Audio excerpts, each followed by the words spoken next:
Okay guys, this is Pregnant Randy Bar. I'm in Bad Kreuznach, Rhineland-Palatinate, Germany. I meant to go the other direction at Mainz, but Deutsche Bahn switched the trains up on me.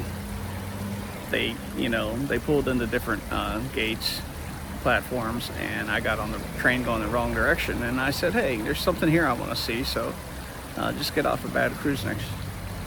I started walking around. It's a very car-brained town. You can see a lot of this stuff was probably built in the 60s, 70s, maybe early 80s. Now I've got this up.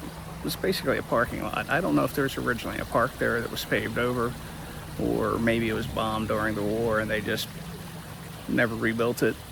I don't know, but there's a parking lot there, and it's got this fountain, which is kind of interesting. Like, why would you put a fountain next to a parking lot?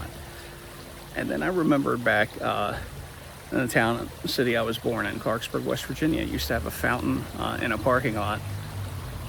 Now, the bank was required to put that in when they built a drive-through there. Fast forward about 40-50 years, the drive-through shut down, and they replaced that drive-through with a post office.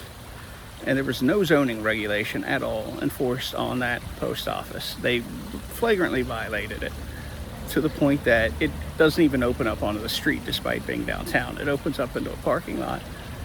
And with that parking lot, they went and tore the fountain out and just made the parking lot bigger. And it's not used for anything.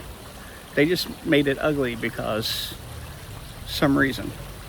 And my point here is that back in the 60s, 70s, at the peak of car brainedness, of being obsessed with the automobile in the United States, West Germany was the number 2 car maker in the world at that time, birthplace of the automobile. Even at that time, the city planners realized we got to keep a human touch. You got to put some fountains, you got to put some trees in your parking lot. Incredibly, we've lost that. We think we're making progress, especially in the United States with our town planning, but our built environment really doesn't reflect that in most of America. It does over here more in Europe. That's the thought for the day. Holler at you later.